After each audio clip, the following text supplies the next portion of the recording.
محترم دینی ملی بھائیوں، بزرگوں، نوجوان ساتھیوں، عزیز بچوں،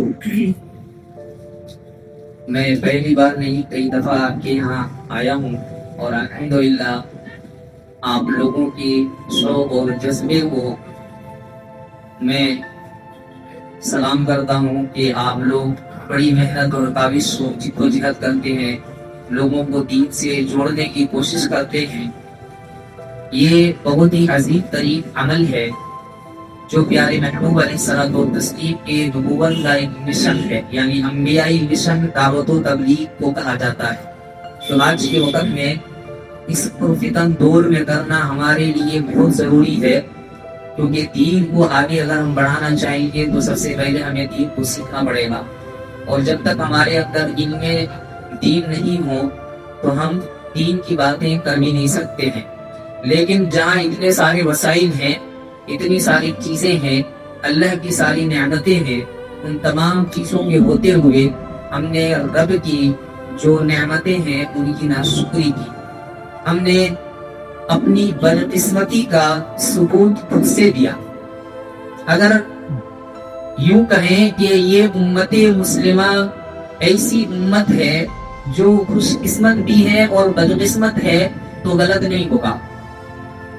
دنیا کی یہ واحد امت ہے، یا یوں کہہ لیں کہ مسلم کمیونٹی ہے، جس کے پاس اللہ کا وحی ویسا کا ویسا موجود ہے جیسا اللہ تعالیٰ نے اپنے محبوب حضرت محمد صلی اللہ علیہ وسلم کے اوپر اتارا تھا۔ اس میں ایک بال برابر یا ذرہ برابر تبدیلی نہیں آئی ہے، نہ ہی اس میں تحریف کی جا سکی ہے۔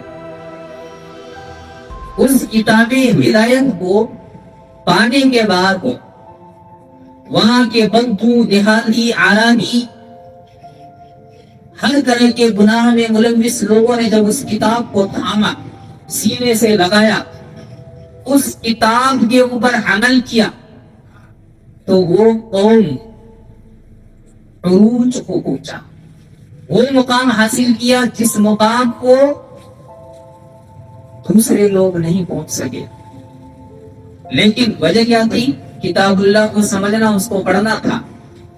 آج آپ کے ذمہ دار ہیں ناصر صاحب، انہوں نے مجھے کہا کہ شیخ آپ نے بات کرنی ہے کہ دین اسلام سے مسلمانوں کی دوری ہے۔ اب آگے ایک لفظ اگر ہم جوڑ دیں کہ دین اسلام سے دوری کا نتیجہ کیا ہوگا، اس کے اوپر ایک پل کے لیے اگر ہم غور کر لیں تو ہمارا جو دل ہے نا وہ دہل جائے، ہمارے رونگٹے کھڑے ہو جائیں کہ ہمارا انجام کیا ہوگا۔ میں نے بدقسمت اس لیے کہا کیونکہ ہمارے پاس الہامی کتاب موجود ہونے کے باوجود وہ کتاب ہدایت جس کتاب کے اندر رب نے وہ ساری چیزیں رکھی ہیں کہ جس نے بھی اس پر عمل کیا انہوں نے نہ صرف سربلندی اور بلندی حاصل کی بلکہ آسمان کی اونچائیوں کو پہنچا۔ ہر ایک اونچے مقام، مراتب، مناصب ان کو رب نے عطا کی۔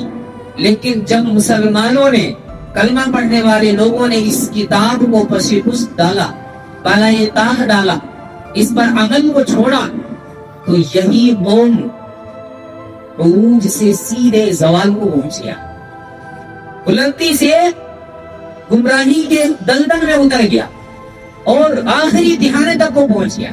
آج صورتحال یہ ہے کہ ہم صرف نام کے مسلمان رہ گئے، ہمارا عمل، ہمارا کردار بتاتا ہے کہ ہم واقعی مسلمان ہیں یا نہیں ہیں۔ وہ کہتے ہیں نا کہ آج کے وقت کے مسلمان جو ہے نا یہ گفتار کے غازی ہیں، کردار کے نہیں۔ بڑی بڑی باتیں کرنے میں آج کے وقت آپ دیکھیں گے تو مسلمانوں سے کوئی جیت نہیں سکتا ہے، لیکن عمل کی جب بات آتی ہے تو سب سے پیچھے یہی مسلمان ہوتے ہیں۔ ایک منٹ کے لیے آپ ذرا سوچیں کہ اللہ نے ہمیں کیوں پیدا کیا ہے۔ اللہ نے قرآن میں دو چیزیں بیان کری۔ پہلی چیز اللہ نے فرمایا وَمَا خَلَقْتُ الْجِنَّ وَالْإِنسَ إِلَّا لِيَعْبُدُونَ، جن اور انسان کی تخلیق صرف رب کی عبادت کے لیے ہوئی۔ اسی رب نے قرآن مقدس کے اندر فرمایا كُنْتُمْ خَيْرَ أُمَّةٍ أُخْرِجَتْ لِلنَّاسِ، تم سب سے بہترین امت ہو، اور پیدا کیوں کیے گئے ہو؟ لوگوں کے لیے۔ کس کے لیے پیدا کیے گئے ہم؟